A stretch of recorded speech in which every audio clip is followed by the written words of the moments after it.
अस्सलाम वालेकुम। मेरा नाम डॉक्टर आलिया बाबर हमीद है। मैं इंग्लैंड से MRCP के बाद एल्डरली केयर और डिमेंशिया केयर स्टडीज़ में पोस्ट ग्रेजुएशन करके आई हूँ।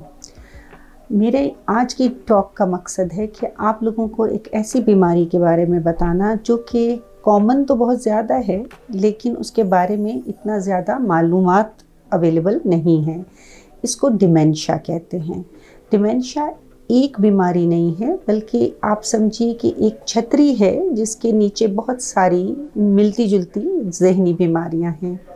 ये 5 चीज़ें अगर आप नोट करें, एक भूल जाना, मुश्किल काम ना कर सकना, एक थिंकिंग प्रोसेस आपका इम्पेयर हो जाना, अगर टाइम से डिसोरिएंटेशन हो जाए कि सुबह है या शाम है, या बहुत पुरानी बातें तो याद रहना लेकिन डे टू डे आज क्या सुबह नाश्ता किया ये भूल जाना, ये इंडिकेट करती हैं कि इस बीमारी को एक्सक्लूड कराने के लिए आप किसी डॉक्टर के पास जाइए।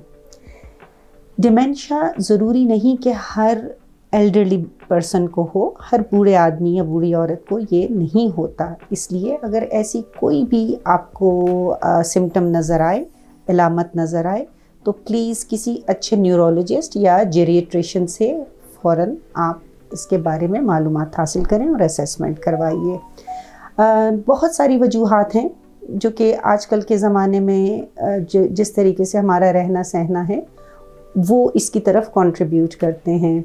अभी एक रीसेंट पेपर आया था लास्ट ईयर, जिसमें ये अप्रैल 2022 को, और उसमें कुछ विटामिन डी का लिंक मिला है कि अगर विटामिन डी की कमी हो तो डिमेंशिया या स्ट्रोक होने के चांसेस बढ़ जाते हैं।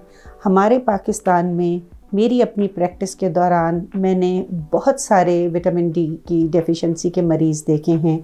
आपको विटामिन डी और हड्डियाँ और ये सब चीज़ें तो मालूम होंगी, लेकिन शायद आप ये पहली दफ़ा सुन रहे होंगे कि इससे दिमागी जो है सेहत भी मुतासिर होती है, और डिमेंशिया का एक लिंक एक स्टडी से ऑलरेडी सजेस्ट हो चुका है।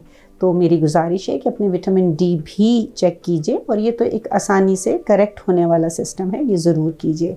कई और चीज़ें हैं, जिनको बेल्बोआ, ब्लैक कॉफ़ी, बहुत सारी चीज़ों में सजेशंस हैं, लेकिन कोई कॉन्क्रीट प्रूफ आया नहीं। लेकिन विटामिन डी का एक स्टडी आ गई है, तो मेरी सजेशन यही होगी कि प्लीज़ अपनी सेहत के लिए एटलीस्ट विटामिन डी का तो चेकअप कराइए, और अगर कमी हो तो उसको पूरा कीजिए। बहुत शुक्रिया।